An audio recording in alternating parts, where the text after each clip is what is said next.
வணக்கம் அன்பர்களே, வாழ்க வளமுடன் நலமுடன் வாழ்க வையகம்.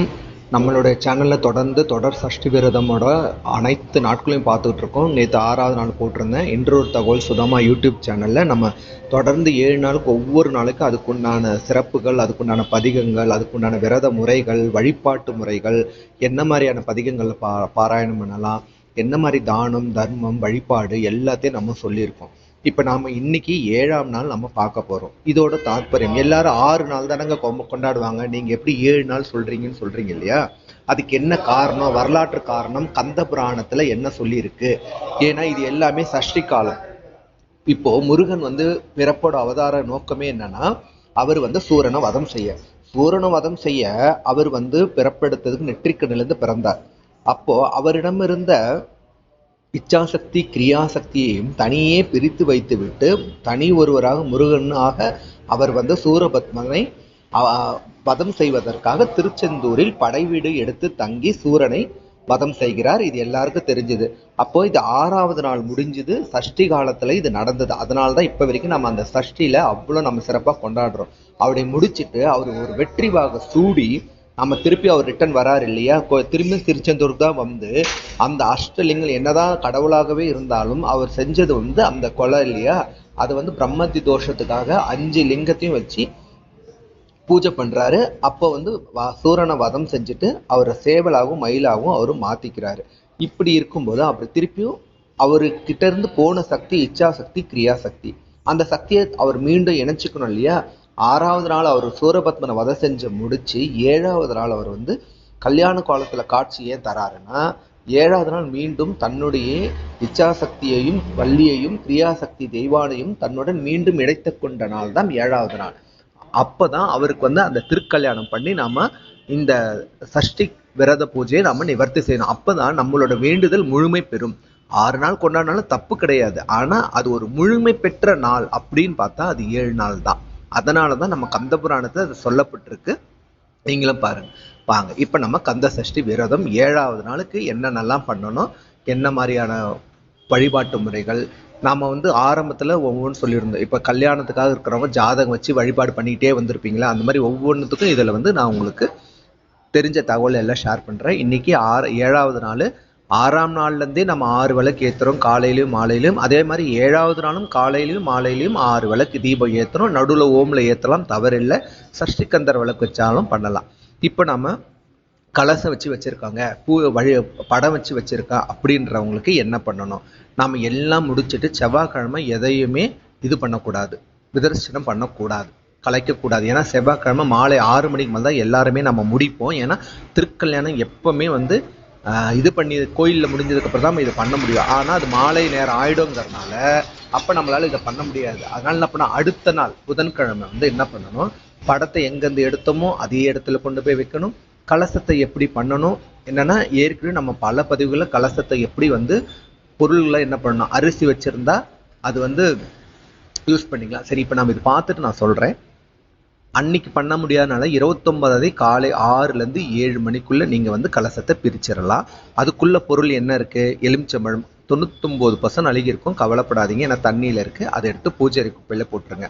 அப்புறம் ஒருவேளை அரிசி வச்சிருக்கோம், தண்ணி வச்சிருந்தா தான் அப்படி, அரிசி வச்சிருந்தா நீங்க அதுக்கு இன்னொரு நாள் சக்கரை பொங்கல் மாதிரி பண்ணி செஞ்சுக்கலாம். இன்னைக்கு பண்ண முடியாது, இன்னொரு நாள் செஞ்சுக்கலாம். அதுக்குள்ள இருக்கிற காயினை நீங்க இது பண்ணிக்கலாம். இன்னொரு டைம் 9:10லேருந்து 10:20 அதுக்குள்ள காயின் போட்டிருந்தீங்கன்னா அதை எடுத்து பணம் பெட்டியில வச்சுங்க, பணம் சேரும். ஸோ அதுக்குள்ள இருக்கிற பொருட்கள் எதெல்லாம் இல்லை, மாவிளை இது எல்லாமே காப்பு கட்டியிருக்கீங்களா, அன்னையோட நீங்க அடுத்த நாள் காப்பும் கழட்டி வச்சிருங்க. அது எல்லாமே பூஜை குப்பையிலே சேர்த்துருங்க. ஸோ கலசத்தை எப்படி இது பண்ணணும், வீடு அந்த கலச தண்ணியை நம்ம கொஞ்சம் குடிச்சிக்கலாம், வீடு ஃபுல்லா தெளிக்கலாம். உங்ககிட்ட முருகன் விக்கிரகம் இருக்கு, இல்லை வேல் இருக்குன்னா அந்த வேலுக்கு அபிஷேகம் பண்றதுக்கு அந்த தண்ணியை நீங்க யூஸ் பண்ணிக்கலாம். ஓகேங்களா? இப்போ நம்ம என்ன நைவேத்தியம் பண்ணணும்னா, 7 நாள் இருக்கிறவங்க பச்சை பட்டினியா இருக்கிறவங்களும் முதல்ல நல்லா தண்ணி குடிக்கணும். முதல்ல நல்லா தண்ணி குடிங்க. ஃபர்ஸ்ட் கொஞ்சம் கொஞ்சமாக தான் நம்ம உணவு எடுத்துக்கணும். அதுவும் முதல்ல சாப்பிட்றது பார்த்தீங்கன்னா தயிர் சாதமாக தான் இருக்கணும். ஏன்னா 7 நாள் பச்சை பட்டினி இருக்கிறவங்க உடம்பெல்லாம் உள்ள ரணமாக இருக்கலாம், ஆனால் தண்ணி குடிக்கும்போது அது சரியாயிடும். அதை சரி பண்ணுறதுக்கு முதல்ல குளுமையான உணவுகள் எடுத்துக்கணும். முதல்ல தண்ணி குடிக்கிறீங்களா, அப்புறம் தயிர் சாதம் எடுத்துக்கோங்க. ஓகேங்களா? அன்னைக்கு நம்ம செய்ய வேண்டியது நைவேத்தியம் 2 தான். ஒன்று தயிர் சாதம், சக்கரை பொங்கல். தயிர் சாதம் அவரை குளுமைப்படுத்துறதுக்கு, அவர் கல்யாண கோலத்தில் இருக்கிறனால அவருக்கு ஒரு ஸ்வீட் வேணும் இல்லையா, அதனால சக்கரை பொங்கல். இதெல்லாம் நம்ம பண்ணி முடிச்சுட்டு நைவேத்தியம் பண்ணி முடிச்சிடறோம் இல்லைங்களா? இப்போ நைவேத்தியம் பண்ணி முடிச்சுட்டு நாம் எல்லாம் செஞ்சுட்டு திருக்கல்யாணம் பார்த்துட்டு வரீங்களா, திருக்கல்யாணம் பார்த்து முடிச்சுட்டு வீட்டுக்கு வந்துட்டு சில பேருக்கு 2 வழக்கம். ஒன்று இது 2 கூட செய்யலாம், இல்லைங்க நாங்கள் தலைவாழை இலை போட்டு கல்யாண சாப்பாடு போட்டு தான் படைப்போம்னா நீங்கள் கல்யாண சாப்பாடு போட்டு பண்ணிக்கலாம். அப்படியும் நீங்கள் எது இருந்தாலும் மாலை 6 மணிக்கு மேலே தான் நம்ம விரதத்தை பூர்த்தி செய்ய முடியும். ஏன்னா எப்படி இருந்தாலும் திருச்செந்தூரில் நள்ளிரவில் ஆகும், அதனால் அப்படி பண்ண முடியாது. 6 மணிக்குன்றது ஒரு எப்பவுமே நமக்கு உண்டான நிறைவு செய்யறதுக்கு உண்டான சரியான காலம் மாலை 6 மணிக்கு மேலே நீங்கள் வந்து வீட்டில் உங்களுக்கு தயிர் சாதம் பொங்கல் பண்ணிக்கலாம். அப்படி இல்லையா, இதை செஞ்சு சாதம் வடை பாயாசம் இது பண்ணி சாதம் போட்டு கல்யாண விருந்து மாதிரி போட்டு உங்கள் விரத திரும்பவும் உங்கள் போய் உங்கள் வேண்டுதலை நீங்கள் சொல்லணும். முருகா, நான் இந்த வருஷம் இந்த இதுக்காக இருந்தேன், எனக்கு அடுத்த வருஷத்துக்குள்ளே இது எனக்கு நிறைவேற்றி கொடு. கல்யாணம் ஆகலையா, குழந்தை இல்லையா, வேலை இல்லையா, வறுமையா, ரொம்ப நோயா, இதெல்லாம் சரி பண்ணி முடிச்சு எல்லாத்தையும் திருப்பி வேண்டிக்குங்க. கண்டிப்பாக அவர் நாம் என்ன நினச்சோமோ அதை விட, ஏன்னா அவர் 1 கையோ 2 கையோ இல்லைங்க, 12 கை கொண்டு கொடுப்பார். ஓகேங்களா? அதுதான் வந்து உண்மை. அதுக்கப்புறம் இன்னொன்று, நாங்கள் திருமணத்துக்காக ஜாதகம் வச்சு வழிபாடு பண்ணிட்டு ஒரு ஜெராக்ஸ் காப்பி வச்சு வழிபாடு பண்ணியிருப்போம் இல்லையா?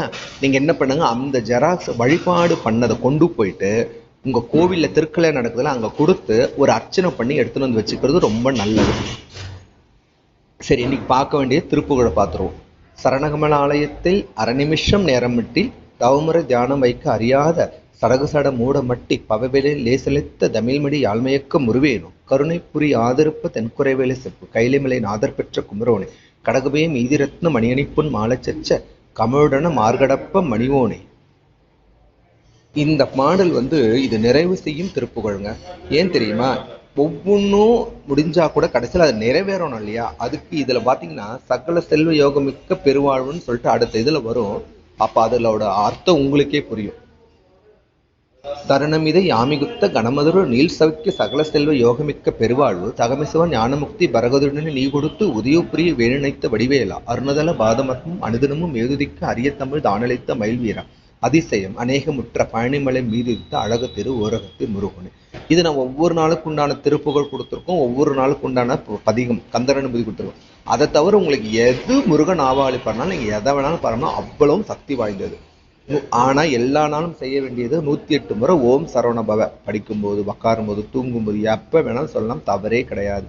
அதுக்கப்புறம் கந்த சஷ்டி கவசம், கந்த குரு கவசம், குமாரஸ்தவம், அதுக்கப்புறம் முருகனோட மூலமந்திரம் காயத்ரி நம்ம தனி பதிவே போட்டிருக்கோம், செக் பண்ணி பாருங்க இருக்கும். அப்புறம் அருணகிரி அருளிச்செய்தி திருப்புகழ், கந்தர் அலம்பாரம், கந்தர்கழிவெண் மற்றும் அனைத்தும் சம்பந்தப்பட்ட முருகனுக்குண்டான பதிகங்களை நாம எது வேணாலும் நம்ம பாராயணம் பண்ணலாம், எந்த தவறுமே கிடையாதுங்க. ஆக மொத்தத்தில் நம்மளோட பக்தி உண்மையா இருக்கணும், நம்மளுடைய விரதம் கரெக்டாக இருக்கணும். நம்ம உள்ள முறையை நம்ம கொடுத்தோம்னா அவர் 1 கையில 2 கையில இல்லைங்க, 12 கையில கொடுப்பார். ஸோ இப்போ அந்த ஜாதகம் வச்சு வழிபாடு பண்ணிகிட்டே வந்திருக்கீங்கன்னா 7வது நாள் முடிச்சு திருக்கல்யாணம் போகிறீங்க இல்லையா, நீங்கள் விரதத்தை முடிச்சுட்டு கொண்டு போய் கோவிலில் கொடுத்துட்டு அடுத்த நாள் அர்ச்சனை பண்ணுங்க.